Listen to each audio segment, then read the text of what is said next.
Hola a todos, mi nombre es Daira Araque, estudiante de la materia Taller de Diseño Arquitectónico 60 de la Facultad de Arquitectura y Diseño de la Universidad de los Andes, junto con la profesora Sofía Cardoso.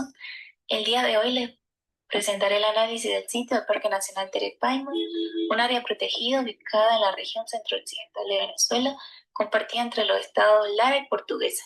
Vamos a recorrer sus características geográficas, climáticas, ecológicas y normativas para entender cómo este entorno natural define las pautas de diseño arquitectónico.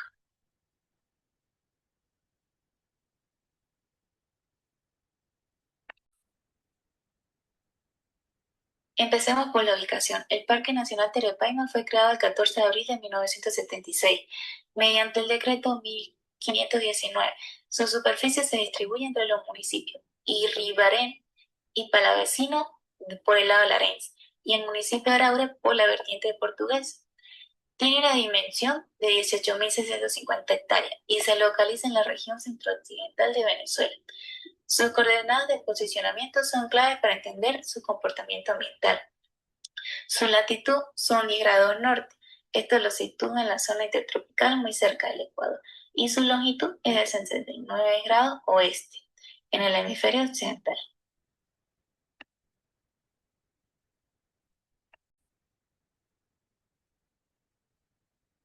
Mientras la latitud le da al parque un clima tropical genérico, la altitud es la que realmente dicta las condiciones locales. El relieve del parque es montañoso y accidentado, perteneciente a la Sierra de Portuguesa. El rango altitudinal va desde los 300 metros sobre el nivel de mar en la zona más baja del piedemonte hasta 1.775 metros sobre el nivel de mar en su punto más alto, que es la fila de Terepaima. Y aquí quiero hacer una aclaración importante que suele confundir. La Sierra Portuguesa y la fila de Terepaima no son lo mismo. La Sierra Portuguesa es el gran macizo montañoso, la estructura geológica regional que atraviesa tres estados, y la fila de Terepaima es la cresta más alta dentro del parque. El punto cumbre a 1.775 metros sobre el nivel del mar. Una analogía sencilla es, imagina la Sierra Portuguesa como el techo de una casa y la fila de Terepaima como el caballete, la línea más alta de ese techo.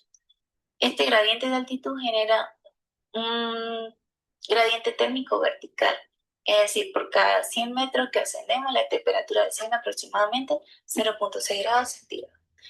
Esto nos da dos realidades drásticamente opuestas dentro del mismo parque. En la zona baja, a menos de 600 metros sobre el nivel del mar, las temperaturas son cálidas, entre 22 a 28 grados centígrados, con un ecosistema de bosque seco. Y en zonas altas, por encima de los 1.200 metros sobre el nivel del mar, las temperaturas bajan a 16 grados centígrados o 19 grados centígrados, con un ecosistema de bosque nublado.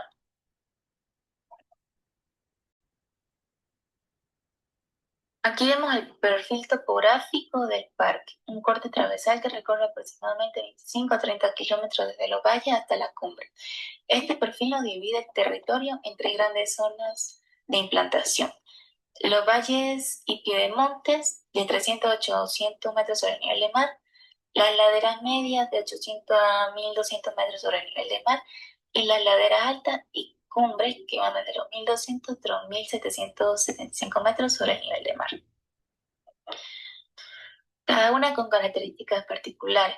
La primera es de pendientes suaves y llanuras aluviales que se conectan en centros urbanos con Barquisimeto y Cabudare. La otra son zonas de transición topográfica con pendiente moderada y la última es el área crítica de máxima altitud con pendientes más escarpadas coronada por la fila de Terepaima. En el apartado de temperatura observamos una transición cromática que se tiñe de naranja intenso en 28 grados centígrados a medida que escalamos el color vira a un azul frío de 16 grados centígrados en la cumbre como representación de la variedad de temperaturas que posee el Parque Nacional Terepaima. En cuanto a la humedad relativa, aquí se mapea la saturación de vapor de agua. En las zonas bajas y medias la humedad es moderada, de 400 a 70%, pero a partir de los 1.200 metros sobre el nivel del mar, la humedad se dispara drásticamente, alcanza entre un 85 y 100%. Esto se debe al deslizamiento orográfico. Los vientos cargados de humedad chocan contra la montaña, suben, se enfrían y se condensan formando esa capa perpetua de neblina que da origen al bosque nublado. En cuanto a la precipitación, el parque tiene un régimen bimodal, dos picos de lluvia al año. En la base la pluviosidad es escasa, rondando los 800 milímetros al año. En las cumbres supera los 2000 milímetros al año, a lo que se suma la precipitación horizontal, que es la neblina que choca contra los árboles y gotea hacia el suelo alimentando el ecosistema. En cuanto a los vientos alisios del norte entran con altas concentraciones de humedad. Al chocar contra la pendiente de la Sierra de Portuguesa son forzados a ascender. A eso se le llama forzamiento orográfico. Al subir, el aire se expande, se enfría, se condensa, formando neblina y descargando lluvias copiosas en la cumbre. En síntesis, la topografía intercepta los vientos, los obliga a subir, como ya hemos mencionado, y enfría la temperatura, lo que satura la humedad y detona las precipitaciones en las cúpulas. Para la arquitectura esto delimita con claridad dos, dos formas de diseñar. Abajo se debe diseñar para disipar calor y arriba para proteger del frío y controlar la condensación.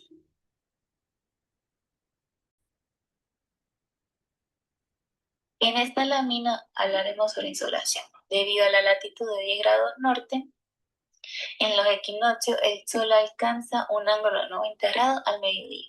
Sin embargo, la altitud fragmenta este impacto en tres realidades, que son zona baja, con un cielo despejado predominante, radiación directa, el suelo absorbe la energía, eleva las temperaturas diurnas a 28 grados centígrados, y aquí la arquitectura debe priorizar el sombreado y el control solar pasivo.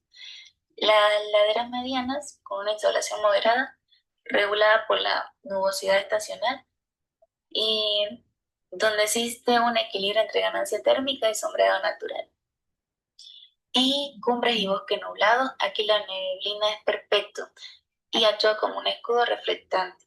Bloquea la radiación directa, reduciéndola a menos del 40% y la transforma en luz difusa. Esto es clave. Arriba no tenemos un problema del calor sofocante, sino un clima templado con iluminación natural o homogénea. El parque funciona como una esponja hídrica. El bosque nublado intercepta la neblina mediante la precipitación horizontal. El suelo rico en materia orgánica absorbe el agua como una esponja gigante, recarga los acuíferos y alimenta los ríos incluso en época de sequía. El relieve divide el agua en dos grandes vertientes, la vertiente norte y la vertiente sur.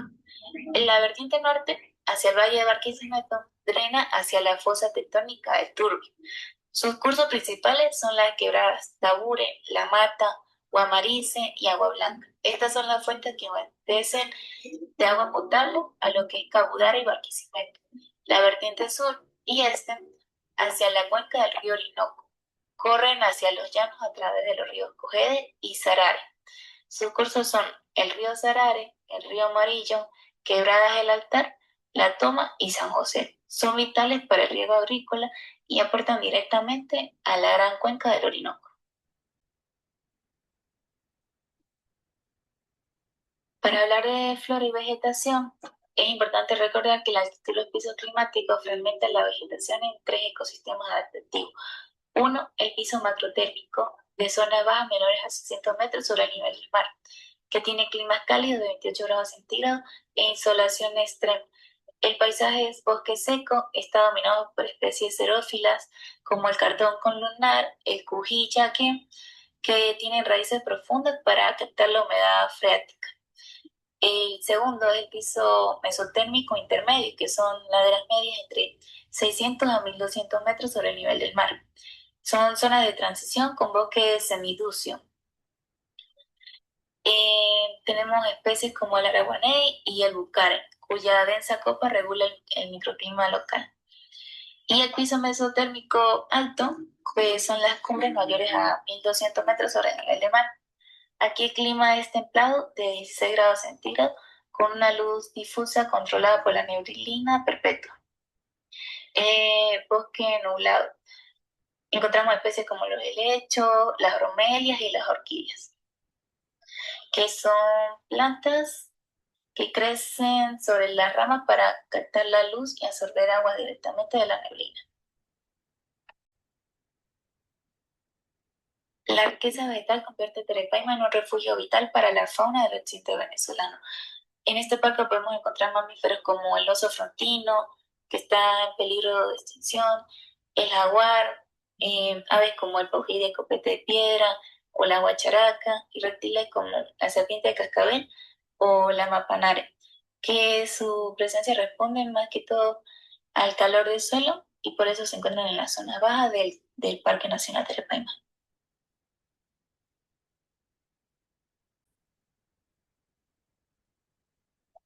El Parque Nacional Terepaima está amparado por un marco jerárquico de leyes nacionales, como la Constitución Nacional, que en su artículo 127 declara como un derecho y un deber irrenunciable proteger el ambiente y la diversidad biológica. La Ley Orgánica del Ambiente, que define al parque como una área bajo régimen de administración especial, y la Ley Penal del Ambiente, que establece sanciones y tipifican como delito la alteración de la topografía, destrucción de flora o contaminación de recursos de agua. El ente administrador y regulador es INPARC, la Institución Nacional del Parque. El instrumento clave es el Plan de Ordenamiento y Reglamento de Uso, o por sus siglas POR, que traducen las leyes generales en reglas espaciales. Para un proyecto arquitectónico de baja escala, el POR exige tres mandatos legales inquebrantables. Uno es la reversibilidad estructural absoluta. Esto obliga a diseñar estructuras desmontables sobre pilotos, sistemas palafíticos con uniones secas, erradicando las fundaciones masivas. La segunda son la prohibición de materiales contaminantes. Está vetado estrictamente el uso de químicos pesados, vaciados masivos de cemento y maderas tratadas con tóxicos. Y las restricciones de movimiento de tierra que prohíben realizar cortes topográficos, excavaciones severas. El diseño debe adaptarse al relieve natural.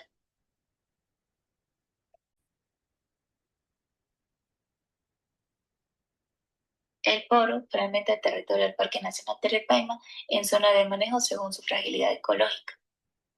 En este mapa podemos visualizarlas todas. Está en la zona de protección integral, que es la máxima restricción para preservar el bosque nublado.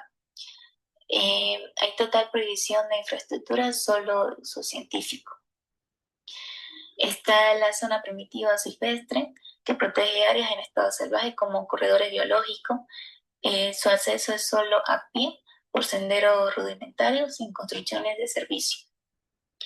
Está la zona ambiental natural manejado, que permite la transición entre áreas vírgenes y zonas de uso público. Se autoriza infraestructura mínima de control, como casetas de guardaparque, miradores sencillos, de madera y señalética. Está la zona de recuperación natural, que son espacios que sufrieron daño previo. En ella se encuentra prohibida cualquier edificación recreativa, solo horas de restauración ecológica. Está la zona de recreación, que es posiblemente un área de muy buen potencial para el proyecto de refugio. Esta zona es idónea para implementar propuestas arquitectónicas de apoyo.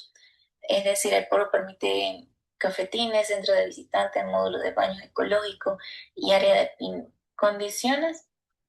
Se debe respetar el mimetismo con el paisaje, estructura ligera sobre pilote y ecosineamiento indispensable. Y hay zonas de servicio en el parque, que son las que albergan instalaciones operativas, las sedes de parque, dormitorios de guardabosque y talleres de mantenimiento.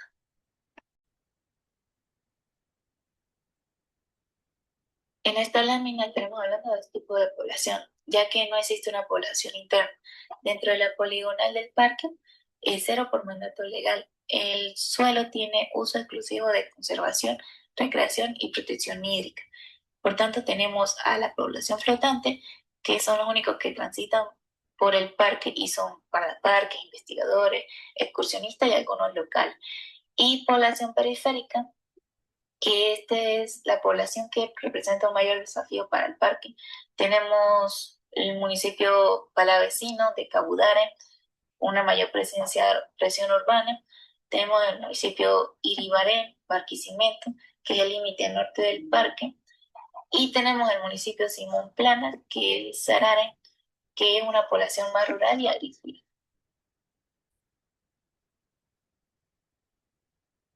Eh, Terepaima no solo es importante por su ecología, sino también tiene una carga cultural y patrimonial inmensa. Empecemos por el patrimonio. Este parque es ante todo una esponja hídrica de la región centro-occidental de Venezuela, o sea, es el reservorio de agua más importante para toda esta zona. Además, un refugio de biodiversidad como para el oso frontino y más de 200 especies de aves. Además, hay sitios reconocidos por el Instituto del Patrimonio Cultural, como Yéndole el Derecho a la Ciudad, o en Marice y Fila de la Pal. A nivel geológico, las formaciones rocosas del parque nos cuentan la historia tectónica del punto donde chocan los Andes y la cordillera de la costa. Es como un libro abierto de geología.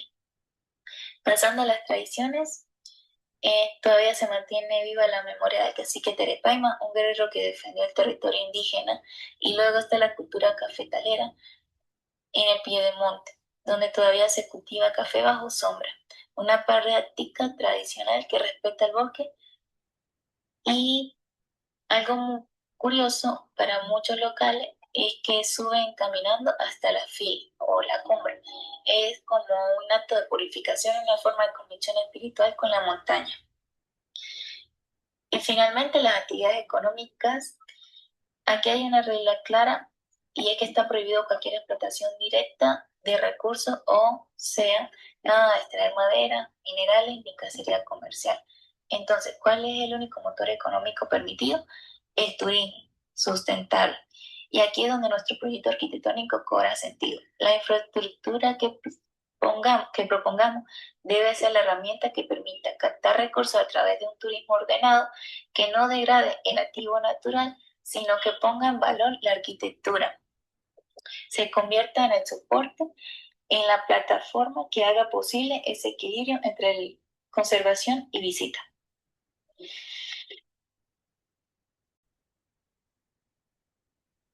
Ahora bien, no todo es positivo. El parque enfrenta problemáticas serias tanto ambientales como sociales y es importante conocerlas para que el proyecto pueda responder a ellas. Empezamos con las problemáticas ambientales. Una de las más graves es la fragmentación de hábitat. La expansión agrícola y urbana está cortando corredores biológicos, lo que amenaza directamente a los subfrontinos que necesitan grandes extensiones de bosque para sobrevivir. También tenemos contaminación de las microcuencas.